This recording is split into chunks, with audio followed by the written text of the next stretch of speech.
Hello and welcome to Hump Day. Now, yesterday we talked about wet saddlecloth days and also the idea of getting miles under your horse's belt. And this especially applies to young horses because it's something we hear a lot, the young horse, that you need to work it really hard and have those wet saddlecloth days or get miles under its belt and work it for long hours each day that you work it to give it that experience. And yesterday we talked about maybe that wasn't quite right. Now, I think what you need to do, whatever you're training, whatever you're doing with your horse, and make no mistake, every time you are handling your horse, you are training your horse. So whether it's a wet saddlecloth day or a flying change day, you're still training your horse. So we need to work out why you're doing the thing you're doing before you do it. I think that's the most important thing. So have a really good reason for doing it. And there might be a good reason for people to want a wet saddlecloth day. Let's say that they want to get their horse really fit so that their horse can do cross-country course or something like that. That's a good reason. Fitness is a great reason. Not such a good reason because so-and-so said so, but that is the most common reason, is because it's the done thing, or, just for the heck of it, and everybody says the horse needs miles under its belt, so that's what I'm going to do. I'm just going to trot it for 3 hours or whatever it is that you do.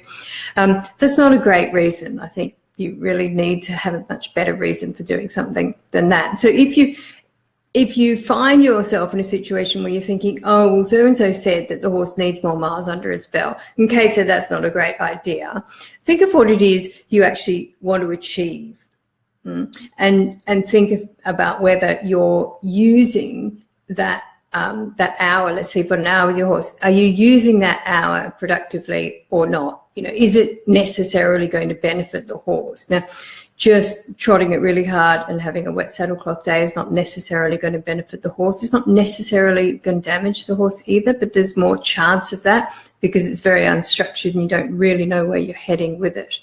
I think the other thing to remember is to properly label things. So while we're working out what it is that's best for the horse to do with that hour, we need to understand just why we might choose the wet saddlecloth day. And is it a correction? Are we doing it because the horse has done something wrong and therefore we're correcting that? And if the answer to that is yes, then really a correction is just a nice word for delayed punishment, because you can't, if the horse bucks one day and then you say, oh, it needs, miles under its belt, then take it out the next day for miles under the belt and call that a correction. Because correction and punishment are on a continuum. They're the same thing, but they're just, people perceive them differently. And it sounds so much nicer when we say it's a correction. I was correcting the horse. Well, actually, you were punishing the horse because by definition, you're punishing the horse. So let's talk a little bit about the definition of punishment.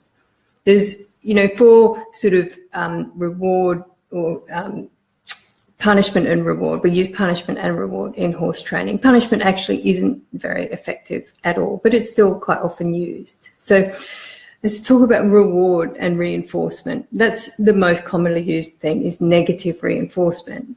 And it's just important to be very clear on the type of schedule you're using and to understand that, because it's all very well to call something a correction when it's actually a punishment, but it makes no difference what you call it to the horse. It's the same thing. And what it means is that it's something that's added. So you're adding the wet saddlecloth day. So let's come back to reinforcement, which is more commonly used. So negative reinforcement, negative simply means taking something away.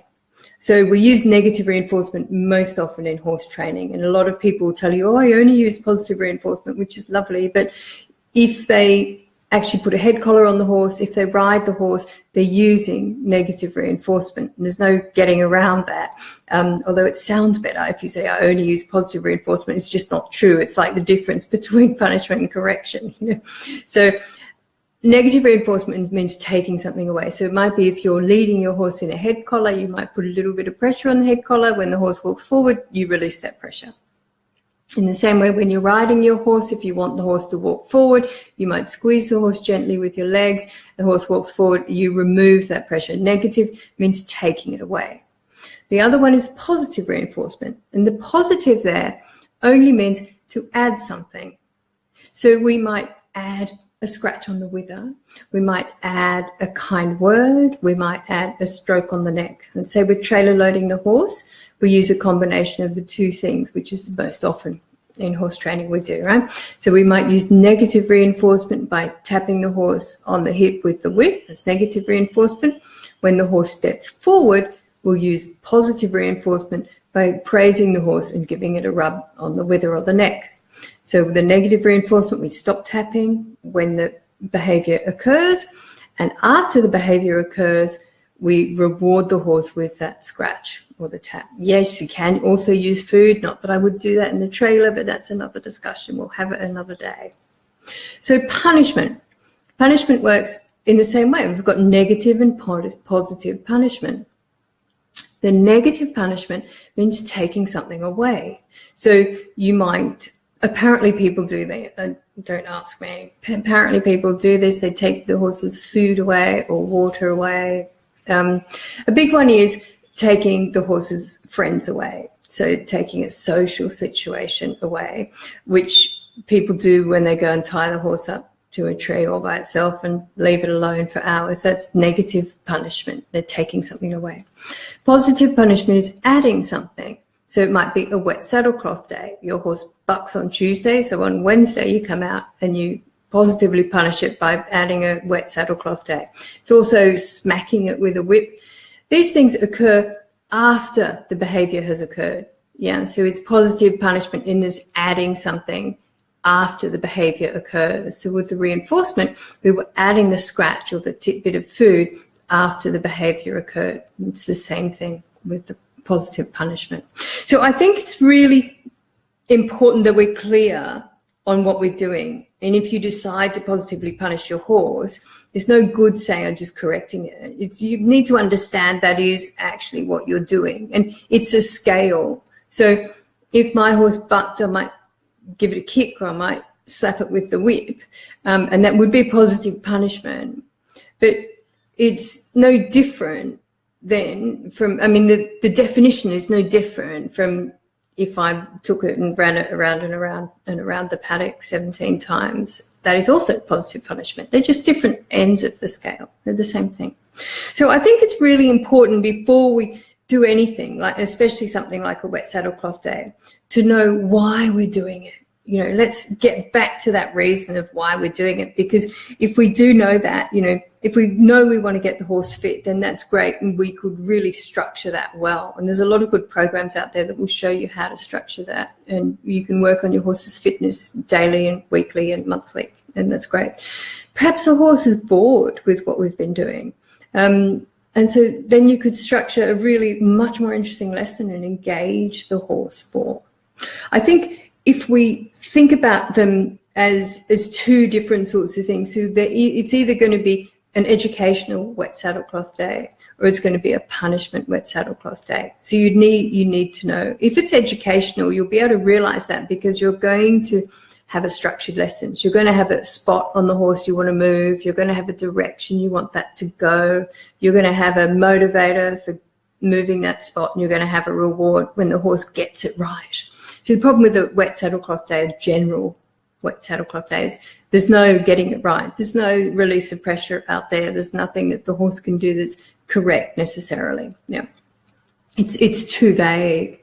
And I think it becomes the difference between being a proactive rider and being a reactive rider. And I think that's probably something we'll discuss in another session, but it's a very important distinction. And I think it's important that as horse trainers and as horse owners, because if you are a horse owner and you ride a horse, you are also a horse trainer, that we make sure we're always being proactive and not reactive. Go and set out with a goal every time you go and handle your horse, even if it's just to feed or groom your horse. Have a goal, have a picture in your head of what you want that to look like, and go and set out and see that it does. Anyway, I will see you tomorrow with Throwback Thursday, and I'm going to have a talk about a horse that had a lot of wet saddlecloth days, and it did the poor little fella no good at all. Bye.